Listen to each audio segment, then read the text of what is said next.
Super Mario's Wacky Worlds. It was originally going to be a sequel to the SNES hit Super Mario World. Great game. But one of my favorite Marios. Funding got cut, the project got pushed by the wayside, and then this prototype sort of alpha build appeared many years later. Wacky. Yeah, it is wacky.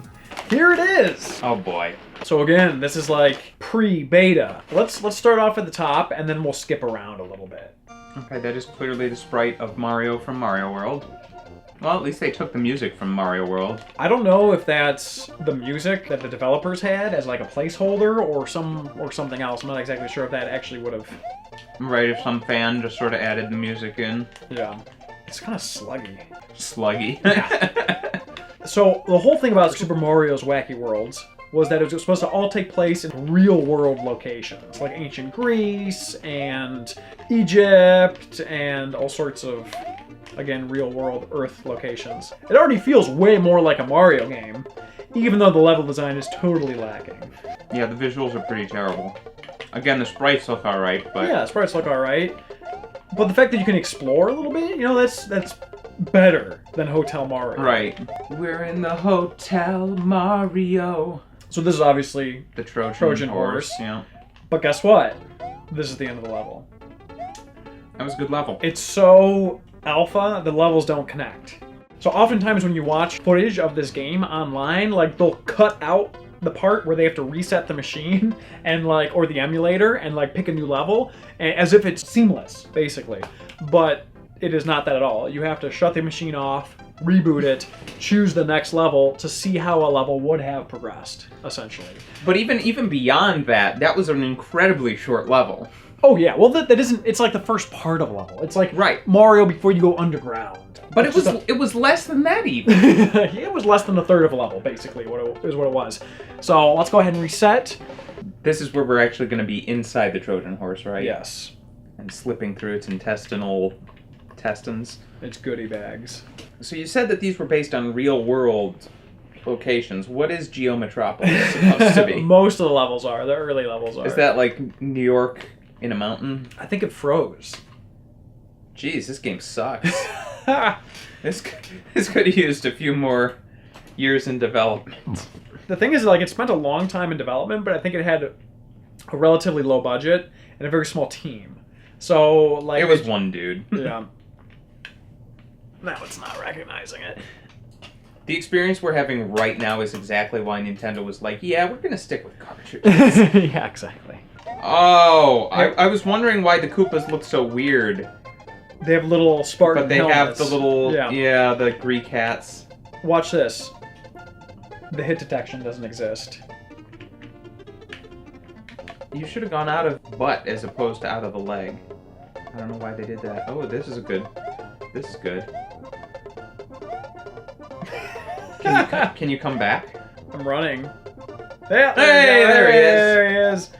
Super Mario's Wacky World. Obviously, this is very early. I'm assuming there would have been different music. I'm assuming there would have been more enemies. I'm assuming there would have been a little bit more to it.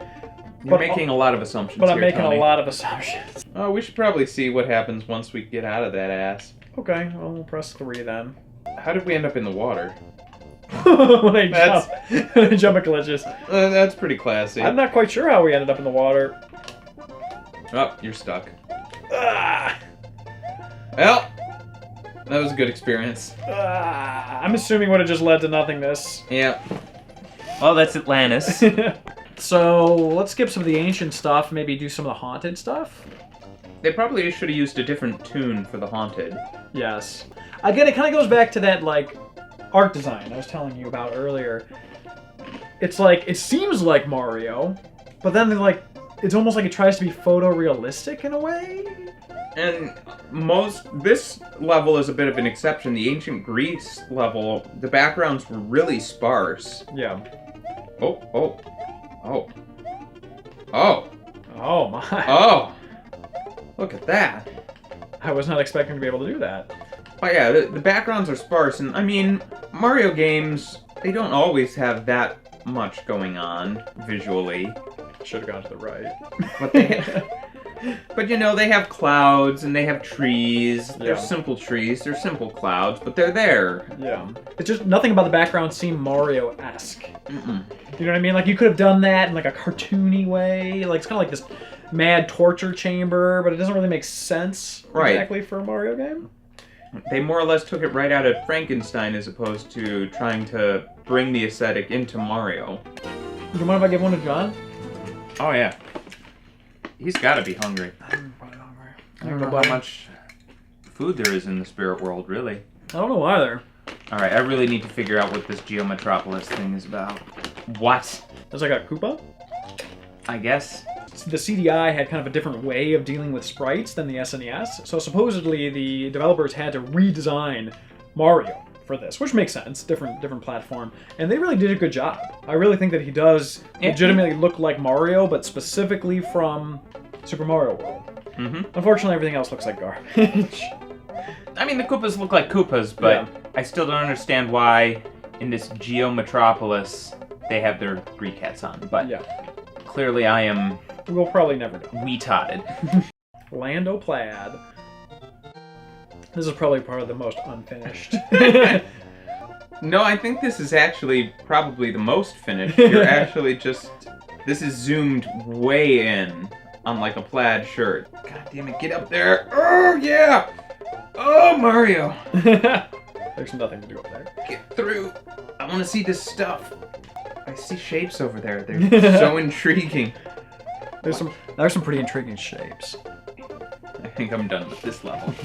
I heard that it was either the iceberg or the igloo that was pretty good, so... Yeah, let's check them out. This at least looks more like... A stage, yeah. Yeah. And they got the water effects going, that's pretty cool. Yeah, yeah.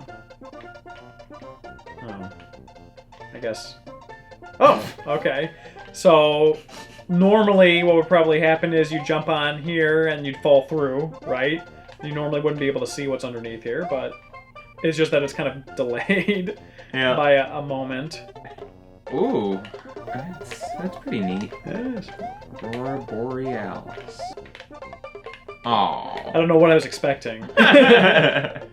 Let's go ahead and reset, and then let's see what the second level looks like with this particular world.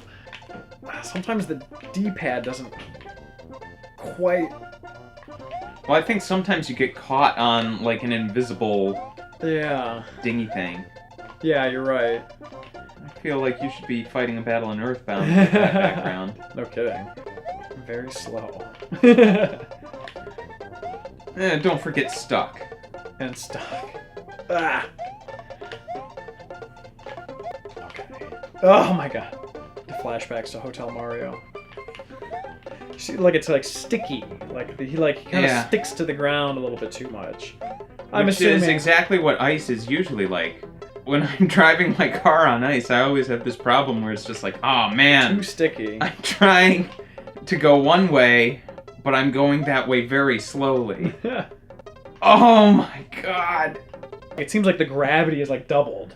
At the same time, when he's running, he just sort of skyrockets out of control. Yeah. Obviously, these probably would have been things that they fixed in the yeah, because they fixed them in Hotel Mario. They were so concerned about making a reflection of Mario in the water, but not about the controls in any way, shape, or form.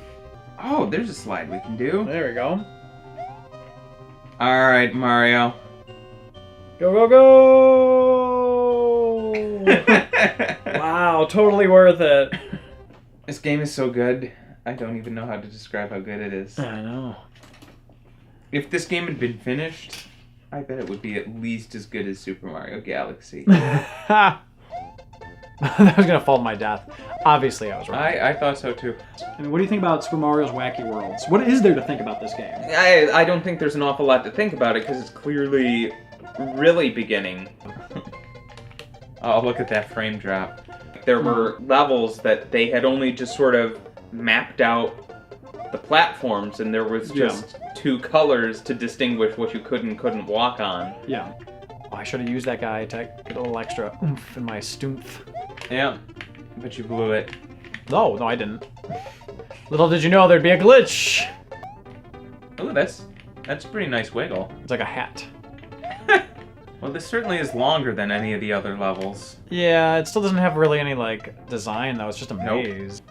I don't know how you could have taken those levels and turned them into something interesting. Yeah, there weren't really any seeds of a path to something better. Yeah, no seeds of level design whatsoever. Really, it was just like vomited onto. You're like, here's a thought. Like I have this thought. Let's do an Egyptian theme. Let's do a techno theme. Let's do an iceberg theme. Let's do a Geometropolis theme. Plaid theme. You know, it's like what?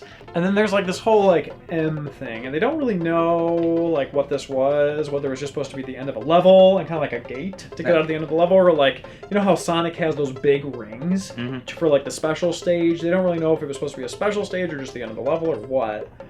Let's check out Neon City. Okay. That's basically... It's a lot like the Land of Plaid. This is what gamer hell looks like. But you know what? If it tanking meant that the true sequel to Super Mario World is Yoshi's Island, then I'm happy. That was a quality game. Yeah, fair enough. I think it's a very interesting history piece. It would be pretty cool if they had made such a thing and they actually had some like CD quality Mario music. That'd be that would have been really cool. As a matter of fact, if they could have gotten Koji Kondo on board, which I don't think they would have been able to do. No, I don't think so. So thank you very much for watching today. We apologize also. We also apologize, and we're going to be rocking at some point in the near future the Zelda games for the CDI. So definitely stay tuned for that monstrosity. Ugh. Thanks for watching. If you want to see more Hard for Games, subscribe to see new episodes every Tuesday.